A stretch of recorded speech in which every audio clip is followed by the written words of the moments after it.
Hello everybody, welcome to Studio G on this Thursday. Got a nice selection of stories for you, and we're going to begin with this Andy Warhol self-portrait that just sold at auction for $32 million. The art world seems to be recovering, prices going up and up. We've had some big sales here in the last couple of weeks, but as I look at that painting, what's that look like to you? It reminds me of when you go to one of those charity auctions and they bring in the artist who puts the huge canvas on the spindle and he keeps turning it and painting different parts and turning it, painting different parts, and then the big finish, he spins it around and he stops it, and then and only then you really know what the painting is. It totally looks like the same thing right there. They do it at the charity auctions in about 4 or 5 minutes. If you can get $32 million for it, I say take the money and run. Speaking of Andy Warhol, he apparently was one of the many frequent visitors to the apartment of this one-time actress, Ruth Ford. Now, she died about a year ago at the age of 98, left an estate of $8.4 million, and it all went to her butler from Nepal. She cut out her estranged daughter and her 2 grandchildren, left $8.5 million that included a very, very well-regarded art collection and 2 apartments in the Dakota apartment building, which of course is well known as where John Lennon lived until the day he was killed just out front.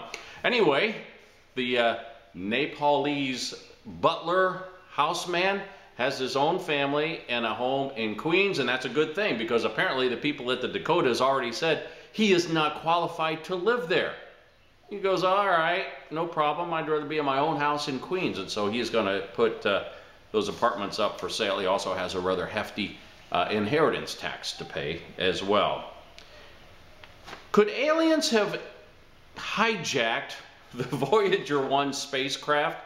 Now, that thing was launched 33 years ago in the 70s and is right on the edge of the solar system, and according to a UFO expert, all of a sudden the signals coming from that spacecraft are jumbled, garbled, and unreadable.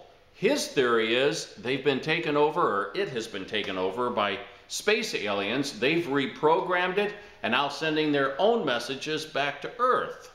And as I read this, and the headline says aliens hijacked NASA craft, I wonder if aliens come here from space, will they be considered legal aliens or illegal aliens? It will be the first thing, and will the first thing be that as soon as we see a space alien, we'll arrest them for trespassing under the new Senate Bill 1070.